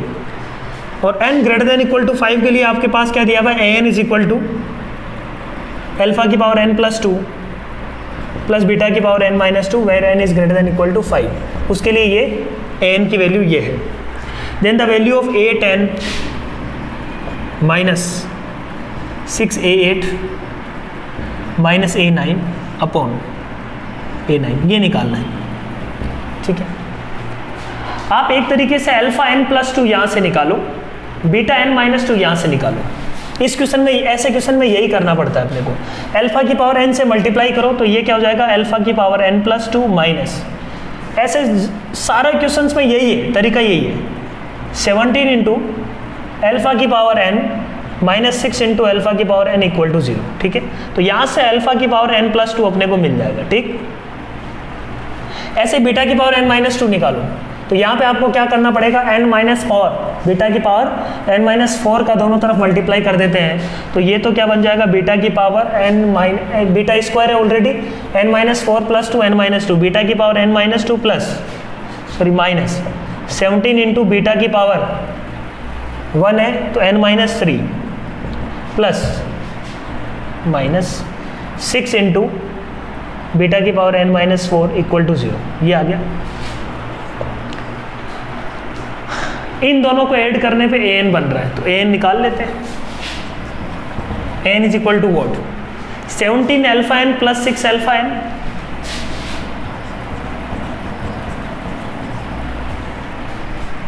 बीटा की पावर n माइनस 2 क्या है, ये प्लस 17 बीटा की power n minus 3 plus 6 into beta की power n minus 4। A N is equal to 17 common ले लिया, अल्फा की पावर n प्लस बीटा की power n minus 3, 6 into alpha की पावर n प्लस बीटा की power n minus 4, 6 into alpha n, यहाँ पे कुछ गड़बड़ है, n प्लस 2 अल्फा की पावर n से डिवाइड मल्टीप्लाई किया अपन ने, तो ये हो जाएगा बच्चों अल्फा की पावर n प्लस 1, ठीक है। अल्फा की पावर n+1, तो यहाँ पे होगा अल्फा की पावर n+1। ओके, क्लियर है पॉइंट? 17 के साथ होगा अल्फा की पावर n, यहाँ तो अल्फा की पावर n ही होगा, यहाँ पे होगा अल्फा की पावर n+1। ठीक है, क्योंकि अल्फा की पावर n से दोनों तरफ मल्टीप्लाई किया तो n+2 यहाँ पे हो जाएगा अपने पास अल्फा की पावर n+1, यहाँ पे अल्फा की पावर, बाकी सब ठीक है। ठीक, तो ओके, an ये आ गया 17 इंटू दिस। इसको ध्यान से देखो, इसको अपन क्या लिख सकते हैं an की टर्म्स में। देखो n की जगह n-1 रख दें यहाँ पे, तो ये क्या बनेगा अपने पास n+1 n-3 बन रहा है वही, तो ये क्या अपने पास an-1 प्लस 6 इंटू ये क्या है देखो alpha n plus beta n-4, ये क्या है अपने पास n की जगह मैंने बोला n-2 रख दें, देखो ये बन जाएगा, n-2 रखते ये बन जाएगा, तो ये अपने पास पूरा an-2। तो देखो अपन अब n की जगह 10 रख देते हैं, तो a10 इज इक्वल टू क्या होगा 17 into a9 plus 6 into a8। ठीक है, अपने को निकालना है a10 minus 6 a8 minus a9 upon a9, तो a10 minus 17 a9 minus 17 a9 minus 6 a8, this is equal to this है माइनस 6 a8 माइनस अपने को a9 चाहिए, तो माइनस a9 कर लेते हैं, इज इक्वल टू क्या हो जाएगा 16 इंटू a9। ठीक है, बच गया उधर अपॉन a9 अपॉन a9, तो आंसर क्या आ रहा है 16। This is our answer. ठीक है, क्वेश्चन नंबर 12। नेक्स्ट देखो question number 13।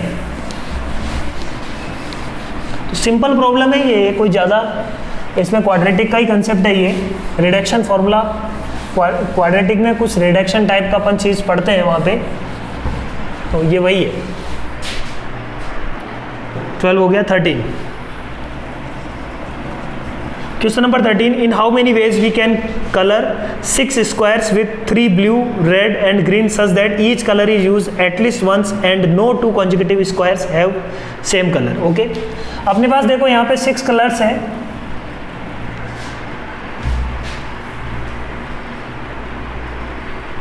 each color is used at least once and no 2 consecutive squares have same colors। Okay, तो हर एक कलर को अपने को फिल करने का कितना तरीका है, टोटल नंबर ऑफ वेज यदि देखें तो हर एक कलर, हर एक बॉक्स को फिल करने का कितना तरीका अपने पास 3 वेज, इसको भी फिल करने का कितना तरीका 3 वेज। ओके, क्योंकि अपने पास है ब्लू रेड एंड ग्रीन, तो टोटल नंबर ऑफ वेज कितने हो गए, अपने को निकालना क्या है, in how many ways we can colour these squares.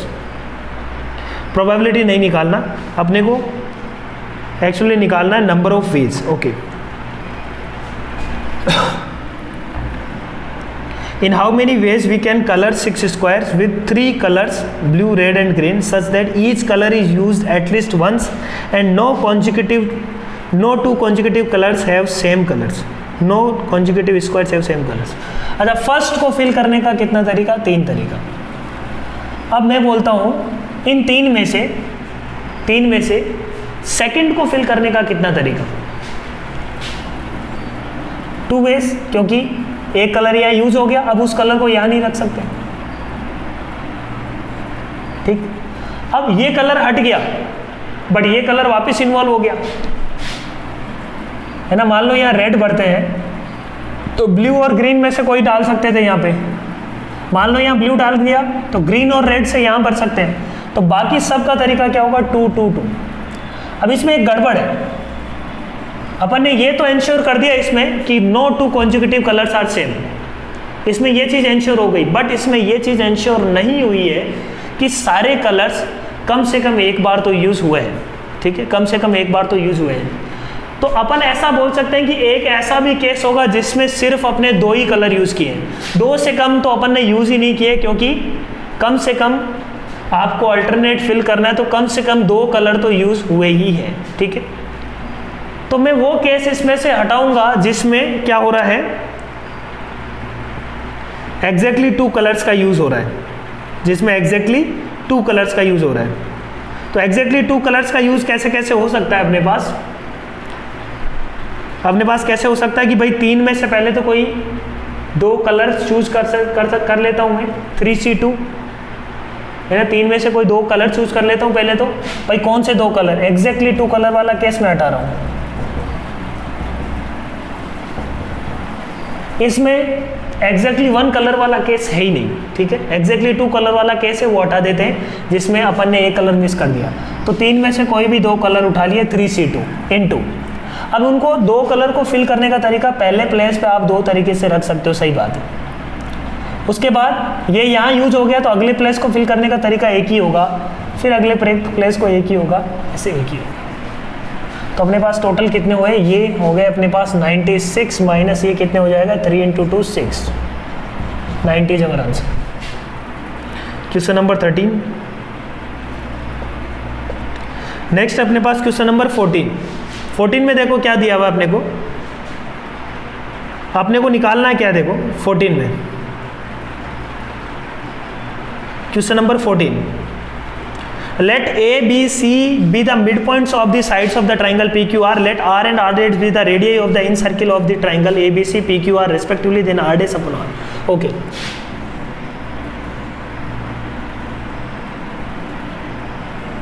ये मिड पॉइंट्स है।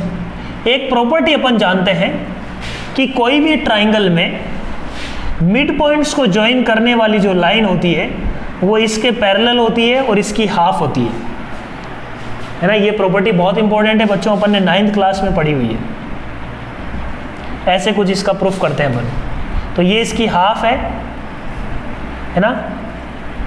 ना, ये यदि AB है तो ये AB/2 होगी और इसके पैरेलल होगी, याद होगा आपको।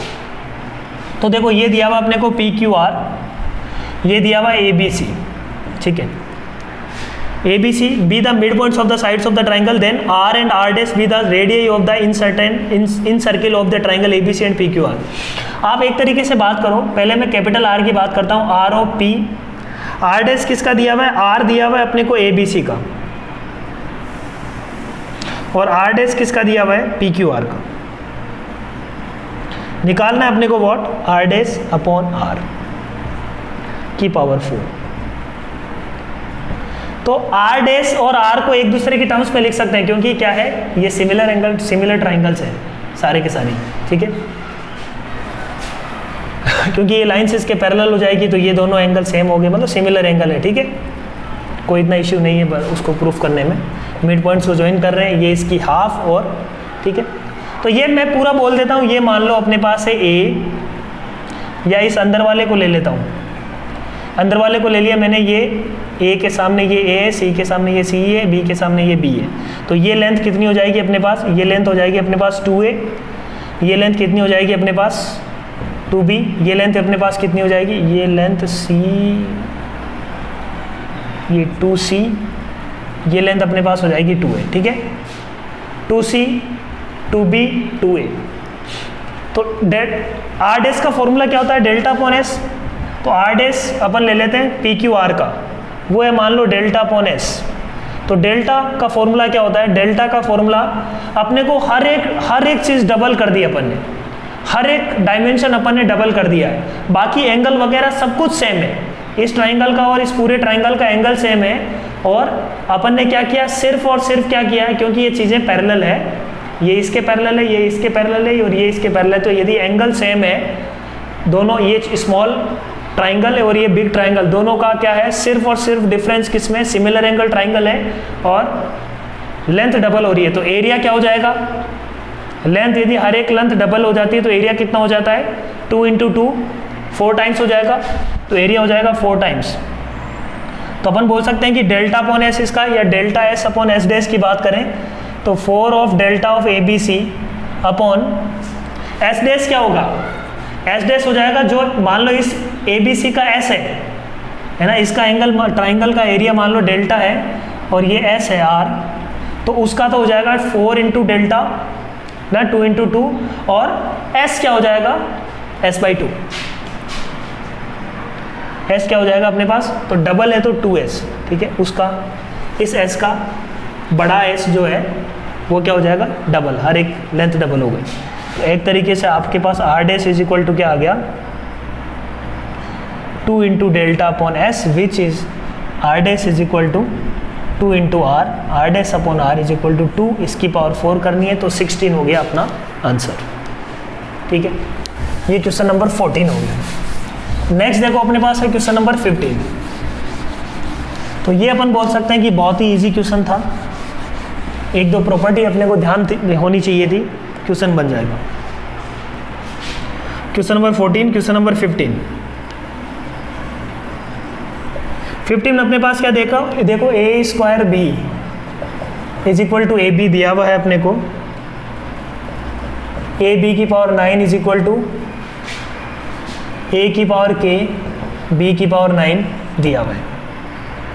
व्हाट इज के? तो देखो अपन क्या सॉल्व करते हैं, ए बी का स्क्वायर पहले सॉल्व करते हैं। तो ए बी का स्क्वायर होगा A B into A B, which is A B को अपने को बी को लास्ट में लाना है, राइट? तो यहाँ पे तो बी ठीक है, इस बी ए को रिप्लेस कर दो, A square B equal to B A. तो इस बी ए की जगह अपन क्या लिख सकते हैं, ए स्क्वायर बी, तो ए इंटू इस बी ए की जगह आ जाएगा ए स्क्वायर बी इंटू बी। ठीक है, तो ए क्यूब इंटू बी स्क्वायर। ठीक है, देखते जाना इसमें क्या हो रहा है। फिर अपने पास क्या है, ए बी का क्यूब लिया अपन ने, तो उसको लिख सकते हैं ए बी का square into A B, which is nothing but A B का स्क्वायर हो जाएगा ये A cube into B square into A B, which is A cube into B square को यदि देखें तो सबसे पहले A cube into B A into B, B A को अपन ने क्या लिख दिया, बी ए को लिख दिया अपन ने ए स्क्वायर बी, तो बी स्क्वायर हो गया पीछे। फिर A cube into B A into A B, तो बी ए को फिर अपन क्या लिख सकते हैं, ए स्क्वायर बी, तो ये हो जाएगा अपने पास ए की power 5 into B A square B, which is A square B, है ना, ये हो जाएगा ए स्क्वायर बी। तो ए स्क्वायर बी इसकी जगह लिखेंगे तो ए की power 5 B into A B, फिर ये बी ए क्या होगा, ए स्क्वायर बी, तो ए की पावर 7 इंटू बी, ये आ गया ए की पावर 7। अब यहाँ से अपने को पैटर्न पकड़ना है, तो देखो कितनी बार अपने को करना पड़ा, बी स्क्वायर यहाँ था तो एक बार बी ए करना पड़ा, फिर बी ए करना पड़ेगा, फिर बी ए करना पड़ेगा। ठीक है, तो उस फॉर्मूले को अपने को 3 बार यूज़ करना पड़ा। ठीक है, उस फॉर्मूले को अपने को 3 बार यूज़ करना पड़ा। ठीक है, अल्टीमेटली ए की पावर 7 इंटू बी, तो यहाँ से मेरे को क्या समझ में आ रहा है, ए की power 3 into B square, A B square है, ए बी का क्यूब क्या है 7, तो ये बेसिकली क्या है अपने पास 2 की पावर n माइनस 1 है ना, 2 की पावर 2 माइनस 1, 2 की पावर 3 माइनस 1। सिमिलरली आप ए बी की पावर 4 निकालो, वो अपने पास देखो क्या आने वाला है, वो अपने पास आने वाला है 2 की पावर 4 विच इज 16, तो ए की पावर 15 इंटू बी आने वाला है, बी की पावर 4, ये आंसर आने वाला है 2b स्क्वायर बी क्यूब, तो ये b की पावर 4 आ जाएगा। ठीक है, ऐसा कुछ आने वाला है। तो यहाँ से अपने को क्या समझ में आता है कि भाई ए बी की पावर यदि 9 है तो क्या होगा, ए की पावर 2 की पावर 9 माइनस 1 इंटू बी की पावर 9, ये फॉर्मूला आने वाला है। तो के इज इक्वल टू क्या होगा, 2 की power 9 minus 1। This is our answer. Question number 16 देखो, अच्छा क्वेश्चन है। Then the number of 2-digit prime numbers of a for which f of x is increasing for all x belongs to R. f of x increasing होना चाहिए, तो मैंने बोला df by dx क्या होना चाहिए, df by dx greater than or equal to 0, greater than 0 increasing दिया हुआ है तो greater than or equal to 0 for all x belongs to R, ऐसा होना चाहिए। ठीक है, increasing फंक्शन के लिए। तो df by dx आएगा क्या, log of 2, log of 3, log of 4, किसका, cos of t plus a should be greater than equal to 0। यहाँ से क्या आ जाएगा, log of 3, log of 4, cos of t plus a greater than equal to 2 की power 0 1, ऐसे ही हो जाएगा 3 की पावर 1 3, फिर 4 की पावर 3, 4 की पावर 3 कितना हो जाएगा 64, तो ये जाएगा cos t plus a is greater than equal to 64, मतलब a is greater than equal to 64 minus cos of t। This is true for every t belongs to या every x belongs to r। ठीक है, इसका differentiation यहाँ पे Dick करेंगे तो x आ जाएगा, t की जगह क्या आ जाएगा अपने पास x।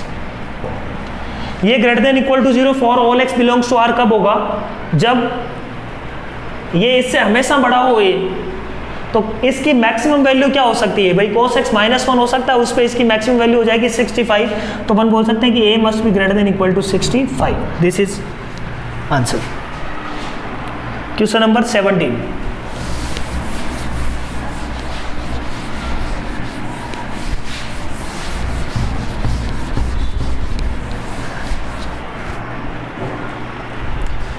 देखो, the locus of the point of intersection of two tangents to the parabola this which form a triangle of constant area c square with the tangent at vertex। Okay, अपने पास क्या दिया हुआ, एक पैराबोला,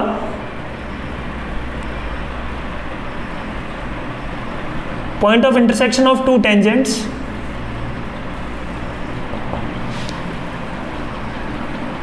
ये मान लो a t1 है, ये पॉइंट t1 है, ये मान लो पॉइंट t2 है, तो अपन इस पॉइंट को जानते हैं h, k क्या होता है t1 t2 की टर्म्स में, a t1 t2 into a t1 plus t2, ये पॉइंट होता है। यदि आपको याद हो तो पॉइंट ऑफ इंटरसेक्शन ऐसा कुछ आता है। ठीक है, तो अपन ने क्या बोला यहाँ पे, देखो जो एरिया किससे बन रहा है, tangent at vertex and two tangent से, ये जो एरिया है वो कांस्टेंट होना चाहिए सी स्क्वायर। तो ये जो पॉइंट ऑफ इंटरसेक्शन है h, k, उसका अपने को लोकस निकालना है। तो h इज इक्वल टू क्या हो जाएगा a t1 t2 और k इज इक्वल टू क्या हो जाएगा a into t1 plus t2। ठीक, t1 t2 में ये लाइन की इक्वेशन अपने को पता है, वो क्या हो जाएगी y is equal to X by T plus A T, इसका क्या हो जाएगा x by T two plus A T two. X is equal to 0 पे जो y की वैल्यू आ रही है वो अपने पास क्या 0, a t1, ये पॉइंट हो गया, ये पॉइंट हो जाएगा अपने पास 0, a t2। ठीक है, सही है, क्लियर है। तो ये तीनों पॉइंट्स अपने पास है। अब इसका एरिया निकाल सकते हैं अपन, बिल्कुल सही बात है। इसका एरिया क्या है सी स्क्वायर। तो अपन सीधा सीधा ये बोलते हैं ना कि भाई half into base into I T कर लेते हैं। इसकी हाइट अपने को पता है, इसका हाइट क्या होगा, इस लाइन से इसकी डिस्टेंस मतलब एक्स कोऑर्डिनेट। तो एरिया जो होगा सी स्क्वायर होना चाहिए हाफ इंटू बेस। बेस क्या है इसका a into t1 minus t2 का मॉड, ठीक है, इंटू हाइट है ये डिस्टेंस। तो ये x कोऑर्डिनेट इसका क्या है, x कोऑर्डिनेट है a t1 t2, ठीक है ना। तो a t1 t2 का मॉड कर लेते हैं अपन, is equal to C square. तो t1 माइनस t2 और t1 t2 की जगह रख दो। t1 t2 क्या है अपने पास h by A, t1 t2 क्या हो गया h बाई ए, और t1 माइनस t2 की जगह अपन क्या कर सकते हैं, अंडर रूट ऑफ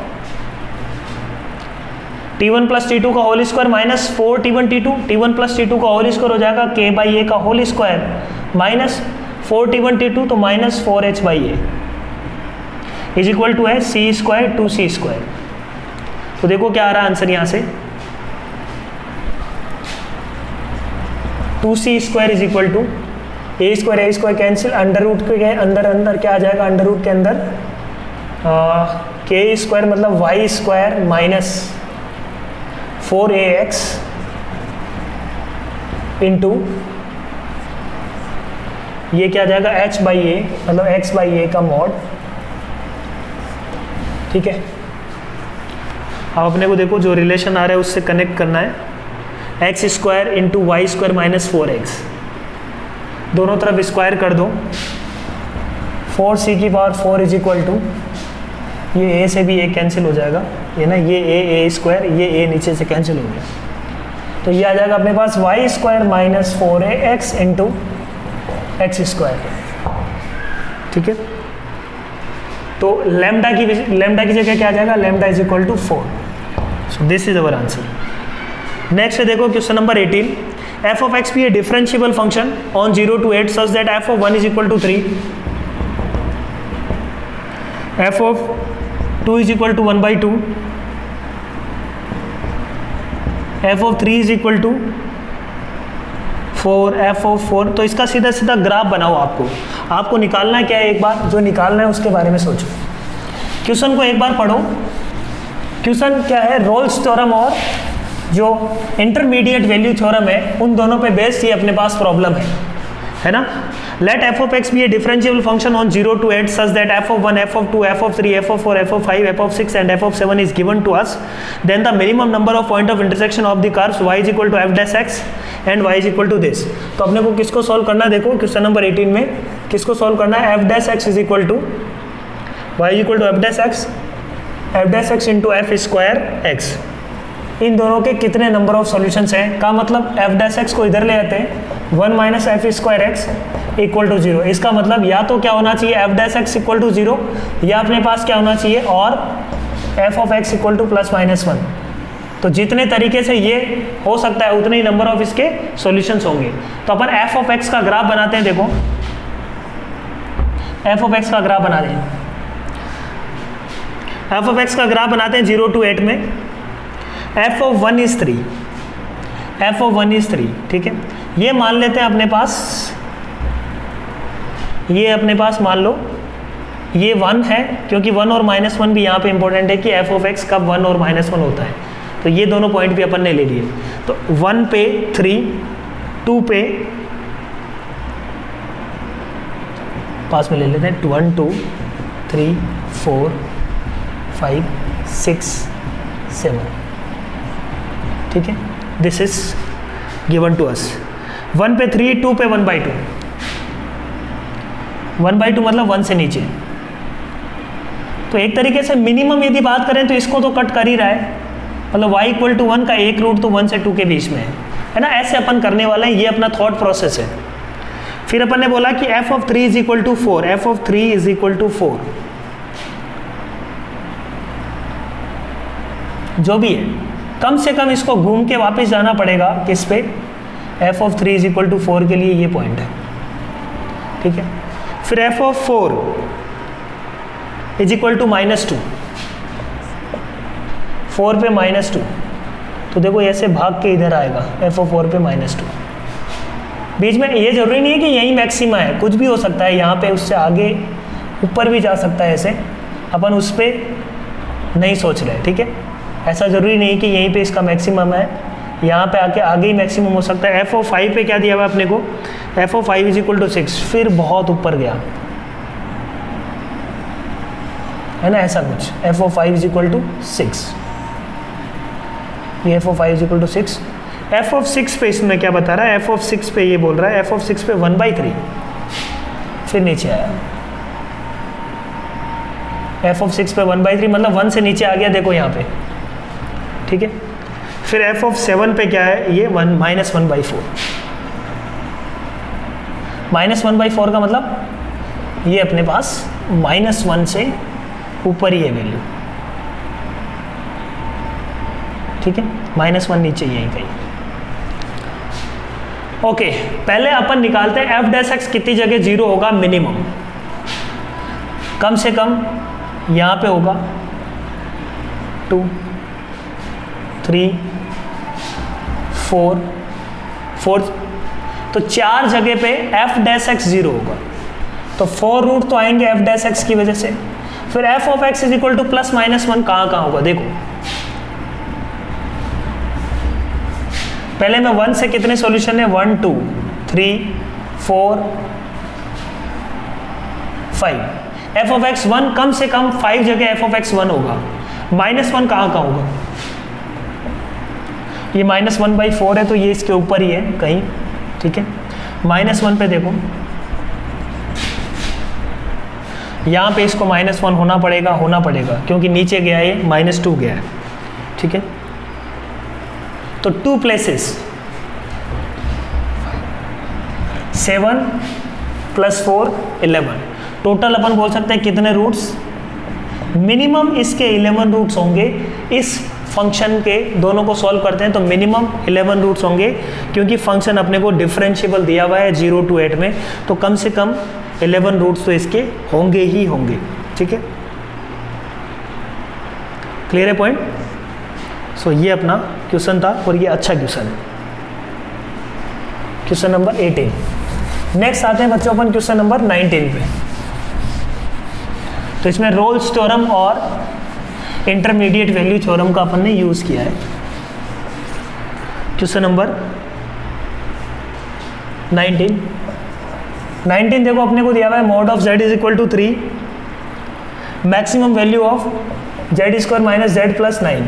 ठीक है, तो mod of z is equal to 3 अपने को दिया हुआ है, तो अपन क्या करते हैं यहाँ से z पहले कॉमन ले लेते हैं, तो उससे फ़ायदा क्या होगा अभी अपन देखेंगे।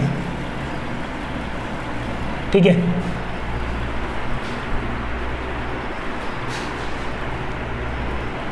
अरे एक मॉड z अपन ने बाहर ले लिया,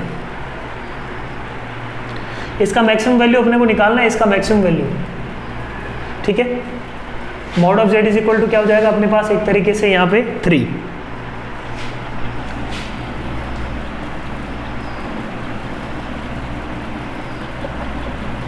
तो इसका मैक्सिमम वैल्यू निकालना है, तो अपन बोलते हैं कि 3 इंटू जेड की जगह अपन ने लिख दिया लेट से e to E iota 3 into E to the power iota theta -1 plus 9/z, तो ये हो जाएगा 9/z। जेड की जगह अपन ने लिख दिया 3 into E to the power iota theta. इसके देखो फ़ायदा क्या हो रहा है अपने को, फ़ायदा ये हुआ, ये 3 into E to the power minus iota theta बन गया। बस इसी चीज़ का अपने को यूज़ करना था, या इस 9 की जगह आप लिख सकते हो z बार, अब ऐसे भी बोल सकते हो इस 9 की जगह, क्योंकि अपन ने है ना एक तरीके से आप ऐसे देखो इसको, है ना इसको ऐसे नहीं देखते हो, तो इस 9 की जगह आप क्या लिख सकते हो z बार, तो अपने को करने में बहुत आसानी हो जाएगी। z square minus z plus z बार का मोड, तो z आप कॉमन ले लेते हैं अपन, तो ये क्या आ जाएगा देखो -z-1 प्लस z बार, तो ये देखने में करने में बहुत आसान है। ठीक है, mod of z is equal to 3, इसको देखा अपन ने e to the power 3 into E to the power iota theta, z plus z bar क्या होगा e to the power iota theta plus e to the power minus iota theta, ये क्या हो जाएगा 2 कोस थीटा। ठीक है, तो 3 into 2 cos theta -1, ठीक है ना, कोस theta plus iota sine theta, cos theta minus iota sine theta, iota sine theta cancel हो गया, 2 कोस थीटा, तो एक तरीके से क्या आ रहा है 3 इंटू 6 कोस थीटा -1। अब इसका अपने को क्या निकालना था देखो मैक्सिमम वैल्यू, तो cos theta is equal to जब -1 होगा तब ये -7 हो जाएगा, और -7 7 21 21। नेक्स्ट है देखो बच्चों क्वेश्चन नंबर 20। क्वेश्चन नंबर 20 में अपन को क्या करना है देखो, अपने को दिया हुआ है 2a माइनस बी का square plus 3b minus 2c का square plus c minus 3a का स्क्वायर इज इक्वल टू 42। ठीक है, स्क्वायर करके सॉल्व करते हैं इसको, इस इक्वेशन को, तो ये अपने पास क्या आएगा 4 + 1 8 minus 4a dot b plus इसको सॉल्व करते हैं 9 + 4 13 minus 12 b dot c plus 1 + 9 10 minus 6 a dot c minus 42 equal to 0। Simplify करते हैं देखो 8 13 10 बचेगा क्या अपने पास 28 माइनस 42 माइनस का 14 minus 4 a dot b minus 12 b dot c minus 6 a dot c। ठीक है, इक्वल टू 0। तो ये बच गया 14 + 4 a dot b plus 12 b dot c plus 6 a dot c equal to 0। इसको आप देखो ध्यान से, ये क्या है अपने पास, इसको मैं ऐसा लिख सकता हूँ क्या a प्लस एक तरीके से ये क्या है 2 इंटू a इंटू 2b, इसको लिख सकते हैं 2 इंटू 2b इंटू 3c, इसको लिख सकते हैं 2 इंटू a इंटू 3c। तो अपना ये तो काम बन रहा है, बस अपन ये चेक कर लें कि 14 एडजस्ट हो रहा है कि नहीं। तो अपन चेक कर लेते हैं a plus 2b plus 3c का मोड का होल स्क्वायर करते हैं एक बार। तो देखो यही आ रहा होगा 1 प्लस 4 प्लस 9, 14 बन रहा है मोड, तो A square plus B square plus C square, और बाकी वाला टर्म तो ये बन ही रहा है, इसका मतलब ये टर्म इज इक्वल टू 0। अब अपने को निकालना है क्या बच्चों, 14a plus 12a plus 2b plus 3c का मोड निकालना है इक्वल टू वोट। अब इसको अपन लिख सकते हैं क्या, 11a प्लस, इसका मतलब ये वेक्टर खुद ही 0 होगा, है ना। तो 11a plus a plus 2b plus 3c equal to what, इसको तो अपन ने रख दिया ये 0 है, ये वेक्टर 0 है, तो 11a का मोड हो गया, 11a का मोड क्या होगा, 11 खुद। ठीक, question number 20। Next question number 21 बहुत ही सिंपल प्रॉब्लम है। Theta is equal to cot inverse, cot inverse को मैं लिख लेता हूँ tan इनवर्स, ऊपर आ जाएगा अपने पास। अच्छा पहले कोट इनवर्स ही रखते हैं, कोट इनवर्स ऑफ 2 की पावर n इंटू 2 की पावर n प्लस 1 अपॉन 2 की पावर n। अब कर लो theta is equal to tan inverse of 2 की पावर n अपॉन 1 प्लस 2 की पावर n इंटू 2 की पावर n प्लस 1।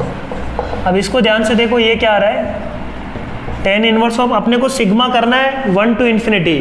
तो अपने को समझ में आ रहा है कि भाई डिफरेंस में ब्रेक करना है, डिफरेंस में ब्रेक करना है, tan inverse a minus tan inverse b type का कुछ जाएगा। तो इन दोनों का डिफरेंस करके देखते हैं, 2 की पावर n प्लस 1 माइनस 2 की पावर n, यदि करते हैं 2 की पावर n कॉमन, 2 माइनस 1 1, तो 2 की पावर n ही आ रहा है इसका डिफरेंस। इसका मतलब अपना काम बन गया। ऊपर वाले को अपन क्या लिख सकते हैं, देखो ऊपर वाले को अपन ने लिख दिया क्या, 2 की पावर n प्लस 1 माइनस 2 की पावर n अपॉन 1 प्लस 2 की पावर n इंटू 2 की पावर n प्लस 1। हैंस अपना क्वेश्चन सॉल्व हो गया। तो थीटा को अपन ने ब्रेक कर दिया क्या, tan इनवर्स 2 की power n plus 1 minus tan inverse 2 की पावर n। अब लिमिट इसका सिग्मा करना है from n is equal to 1 to infinity. तो 1 पे यदि रखेंगे तो 1 पे हो जाएगा ये tan इनवर्स 2 की पावर 2 माइनस tan इनवर्स 2 की पावर 1। ऐसे ही tan इनवर्स 2 की पावर 3 माइनस tan इनवर्स 2 की पावर 2 कैंसिल होता चला जाएगा। ये यहाँ पे लास्ट बचेगा, सेकेंड टर्म बचेगी, तो लास्ट में फर्स्ट टर्म बचेगी। फर्स्ट टर्म कितनी, n टेंडिंग टू इन्फिनिटी पे 2 की पावर n, ये क्या आएगा π/2। तो आंसर मेरे पास क्या आएगा, π/2 माइनस tan इनवर्स ऑफ 2। ठीक है, तो अपने को निकालना है 75 साइन स्क्वायर थीटा। तो बेसिकली अपने पास ये क्या आ रहा है, थीटा, इसका सिग्मा था, इसका सिग्मा था थीटा, सिग्मा ऑफ दिस। तो देखो क्या निकला अपने पास, ये थीटा आ गया, इसका साइन थीटा कर देंगे, आंसर आ जाएगा। सो this is it. Question upon question paper में बोल सकते हैं रिलेटिवली मॉडरेट सा था, है ना। कुछ क्वेश्चंस इजी थे जो आपने को करने चाहिए थे इस पेपर में, ठीक है। और सर्किल वाला क्वेश्चन स्पेशली आपको 1-2 बार समझना चाहिए अच्छे से। सो आई होप चीज़ें समझ में आई होगी। Thank you very much, all the best.